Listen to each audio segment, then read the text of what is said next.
May nag-comment. Oh, mas mabait pa nga pala mura kaysa sa palasimba. Hindi ako against sa mga palasimba. Against ako sa mga nagsisimba pero ipokrita. Magsisimba ka ng Sunday pero Monday to Saturday chismosa ka. Yon! Meron ako kasi dating pinost yung 10 utos ng mga basher eh. Huwag kang manlalait, huwag kang mambabash. Kapag yung bio mo tungkol kay Jesus. Alam mo yun, yung profile mo may Bible verse. Pero putang ina, nanlalait ka. May isa pa, magkaaway. Diba nag-post ng Bible verse? Pero wag ka, yung Bible verse na yun, ginagamit niya lang yun para paringgan yung kaaway niya. Magugulat ka, biglang, oh, naging Bible verse yung mga post. Dalawa lang yun eh. It's either gagamitin niya against sa'yo o nagpapabiktim siya, babait-baitan siya. Huwag niyo sasabihin na parang ginagamit ko ngayon si Lord. Hindi yun. May papasok na naman kasi dyan makitid ng utak eh. Tigil-tigilan nyo yan ha. Huwag na yung gagamit ng mga Bible verse ha. Baka mamaya, tignan nyo, pag napikin sa inyo si Lord.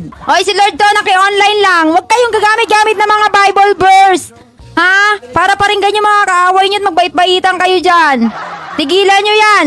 At dahil pinay tayo, ask nila, ikaw ba talaga yan, Lord?